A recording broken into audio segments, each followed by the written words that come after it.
and you may not like it, but you will learn to what? Love it! What? Dudes and dudettes, this is episode 129, episode 129 of The Anxious Truth. Welcome back.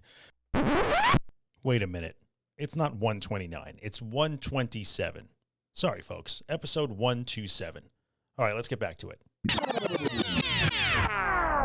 Welcome back to the show. And I'm laughing because that little clip right there is from an old radio show I used to love to listen to.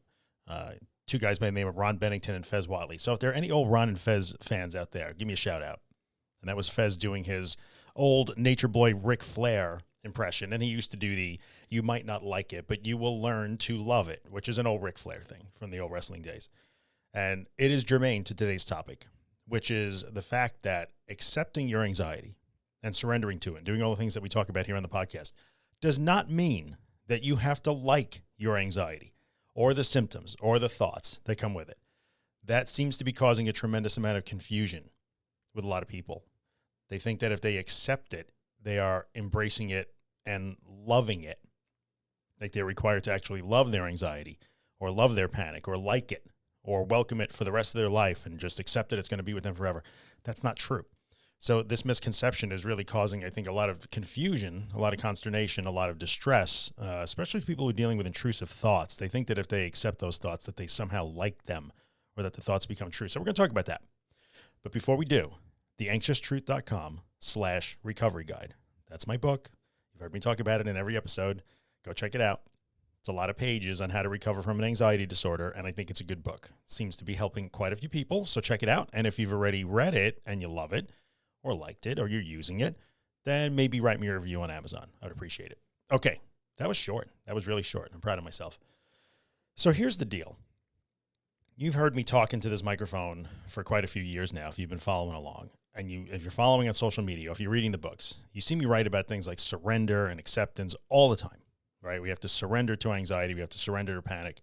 We have to accept them. Claire Weeks talked about accepting and floating. And what I'm discovering is that there's a fair number of people who are hearing this, especially when they are in the throes of it, when they are really gripped by these disorders and they're afraid all the time and they're experiencing these things all the time. There's a fair number of people who are misinterpreting that. And they are, and I think on an emotional level, they're hearing words like accept, especially the word acceptance. They hear accept and they think it means I have to like it or love it. And they look at acceptance the same way that they might accept like a friend with flaws or a child with flaws. And we all have flaws, right? So we accept our friends. We accept our family members. We love people even though they have flaws. We accept those flaws. But that's not what we're talking about here. That's not it.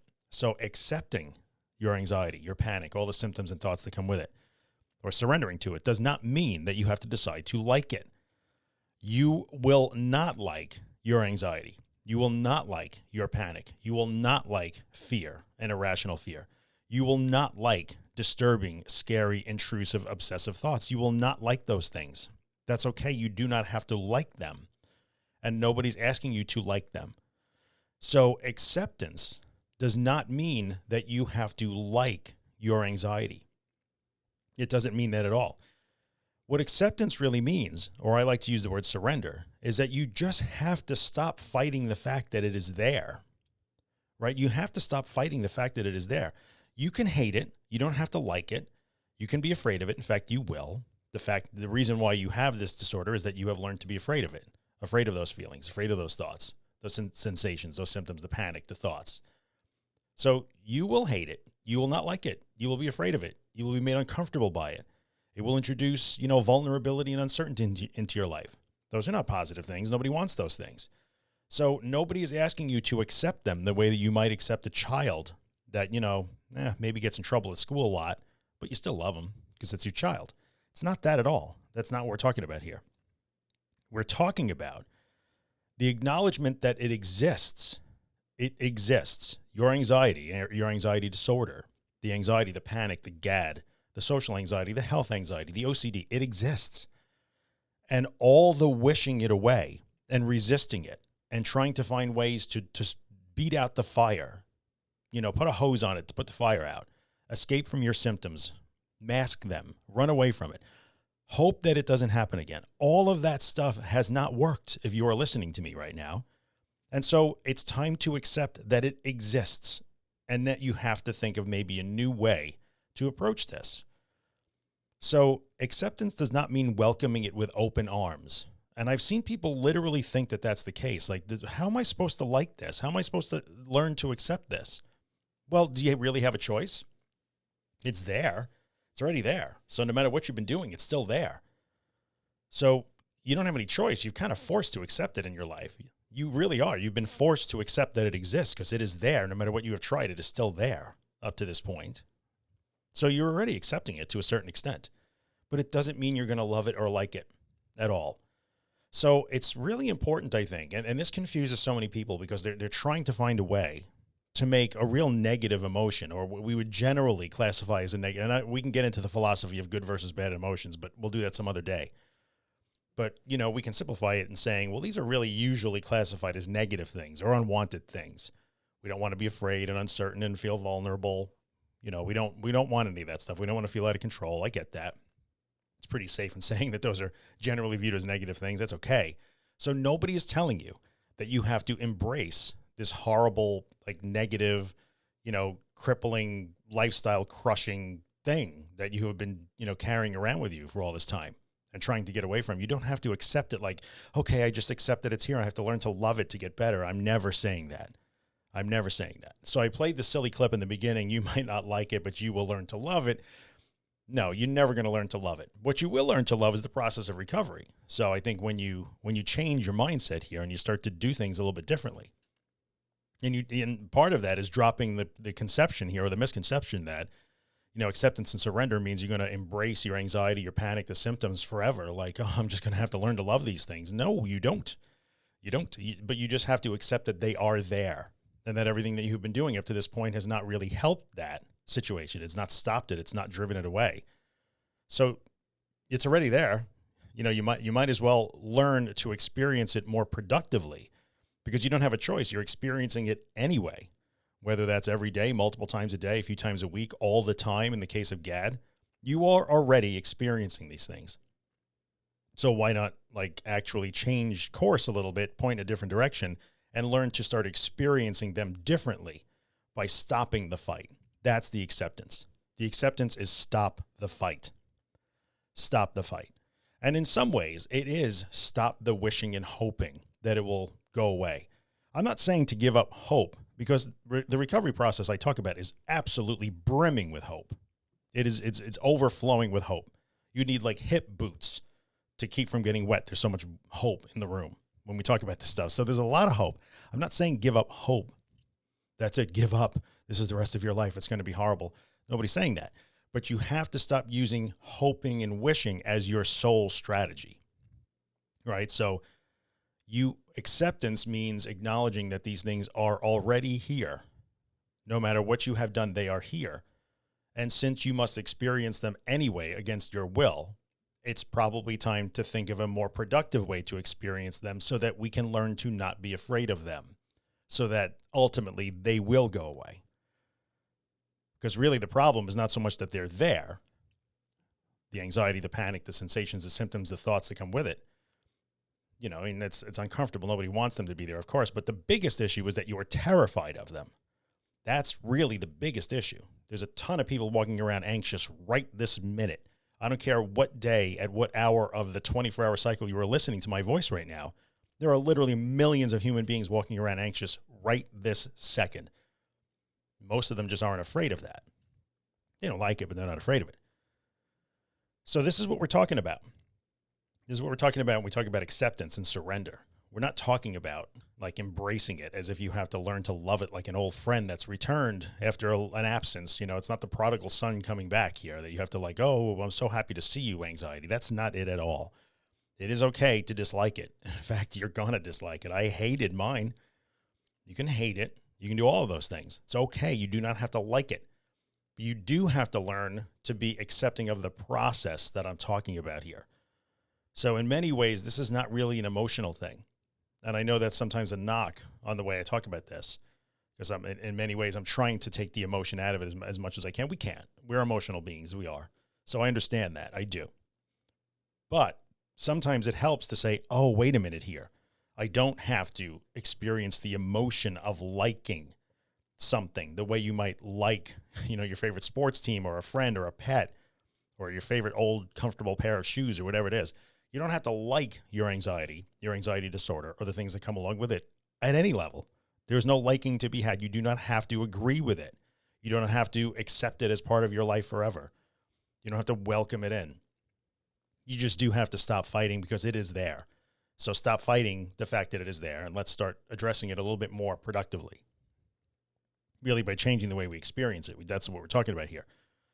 I want to address for a second how this applies specifically to people who are dealing with OCD, especially, pure O, thought-based OCD, or if you're in the grips of, irrational, obsessive thoughts, repetitive thoughts, sticky thoughts that are kind of plaguing you right now, especially if those thoughts are, thoughts that we would call ego dystonic, which means they are exactly the opposite of the person who you are. You may be having harm or self-harm thoughts.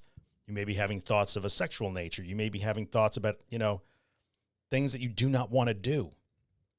What if I suddenly decide that I'm homosexual or straight? What if I suddenly decide this? What if I can't control myself and I have this impulse to do this thing that I really don't want to do? I'm terrified to do. Those are scary things. Those are really scary things. So those type of intrusive and obsessive thoughts are particularly difficult to apply the concept of surrender and acceptance to, because many people who are dealing with those types of thoughts really take it to heart. So, for instance, and I don't really have a problem talking about this stuff candidly because it's real, it's out there. And, by saying it out loud, somebody's going to be helped by this. But I'm telling you right now that if you are somebody who, who has loved children their whole life, has children, always been around children, maybe you work with children, and you are being plagued with the obsessive thought that maybe you will be a danger to children in some way, which is a thing, and it's more common than you think. And if you don't have that thought, if that's not an issue for you, you may be aghast when I say that, but trust me, many people are plagued by this thought. It does not mean they are going to act on them. But as an example, if that is a thought that is dogging you right now, is following you around, that really has you in a rut and in a bad place right now, when somebody tells you you have to accept and surrender to that, it sounds like, oh my God, I have to accept becoming a pedophile or something, a violent person or something like that. Of course not. That's not what it means. But I do understand that if you are in the grips of irrational, obsessive thoughts, fearful thoughts, OCD, that sort of thing, and somebody tells you have to surrender and accept, that sounds even scarier. It's scary enough for somebody who's dealing with, I'm afraid of my heartbeat, or I'm afraid that I can't breathe, or I don't like being dizzy, or I might be violently ill to my stomach, or can't leave the house. That it's hard enough for somebody to accept those things. But I do want to acknowledge that if your problem is irrational, obsessive, intrusive, sticky thoughts, especially if they are really, the extra disturbing category like that, harm thoughts, sexual thoughts, criminal thoughts, blasphemous thoughts, those sort of things, then somebody telling you that you have to accept those and surrender to them as part of overcoming the problem would probably seem twice as scary, because it sounds like you have to accept what the thoughts represent. You do not. You only have to accept the fact that you are having those thoughts. You don't have to accept what the content of the thoughts are. So accepting your irrational, intrusive, obsessive, sticky thoughts does not mean that you are resigned to those thoughts coming true, or that you are accepting that those thoughts will somehow come true or become impulses that you can't control. That's not the way this works. That won't happen. But I do understand where that can get very confusing if that is the situation you're in. So let me be perfectly clear. When your therapist or somebody like me or somebody in your favorite anxiety support group tells you, you just have to let those thoughts come and let them go. Are you working on your ERP? Are you working on becoming non-reactive to them? Are you working on not having inner dialogue with them? Are you accepting them, surrendering to them to a certain extent? Nobody's telling you that you have to accept that you may actually hurt somebody. That's not what we're saying at all. That's not what that means. You just have to accept the fact that you are thinking, and that those are thoughts that you would rather not be thinking right now. That's all you have to accept. You don't have to accept the content of the thought as somehow being predictive or true. It's not. So I do understand why that could be incredibly disturbing to people who are in that situation. So I don't have a ton more to say on this. This truly will be a shorter episode. I usually go 25 or 30 minutes, but I don't really have a whole lot more to say on this, other than if you are laboring under the assumption that you are doing it wrong because you cannot learn to accept/like the situation that you are in, or you think that it's you, why even bother trying? Because there's no way I'm ever going to accept this, because you think accept and like or accept and embrace are the same words. Take a minute, step back, take a breath, and understand what I'm saying here. That's not true. Accept just means, and surrender just means, stop trying to make it untrue. Like you are dealing with anxiety, with panic, with the symptoms, the thoughts, the sensations. You are dealing with some form of anxiety disorder, quite likely, if you're listening to me.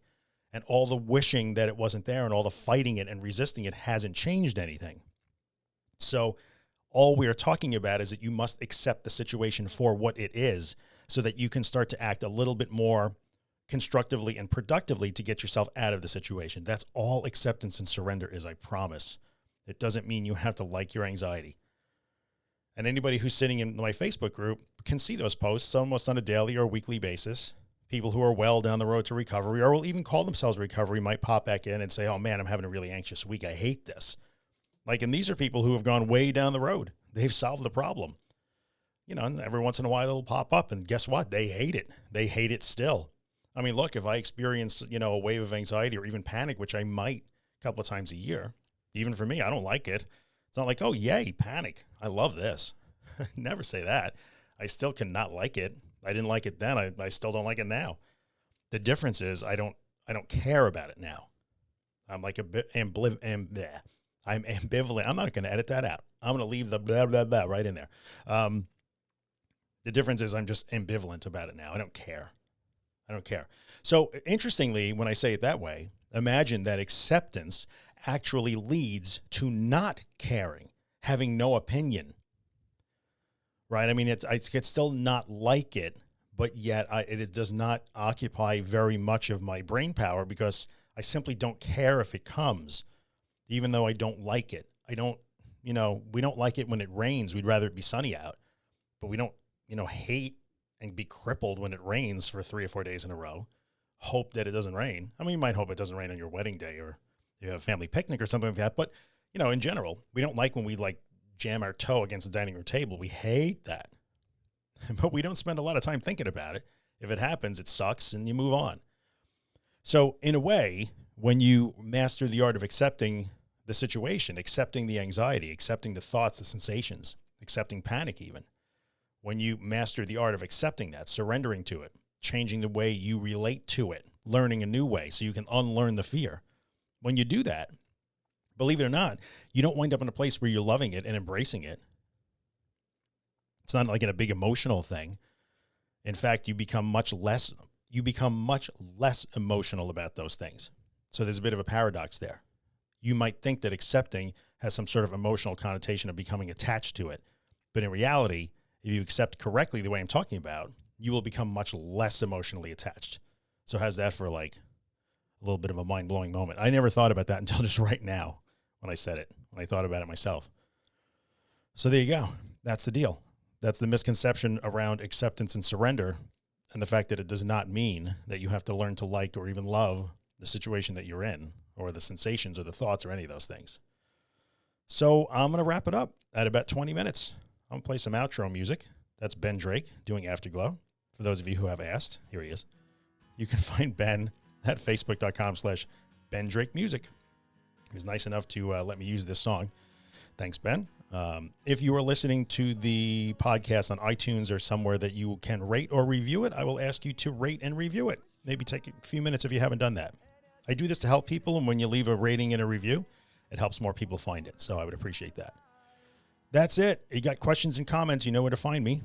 theanxioustruth.com/links will get you to all my social media and the Facebook group. If you're not in it, feel free to join. Thanks for coming by, and I will see you guys next week. Yeah, you're on your way. It's in the afterglow. It's in the of the songs we know. It's in these feelings that you never show.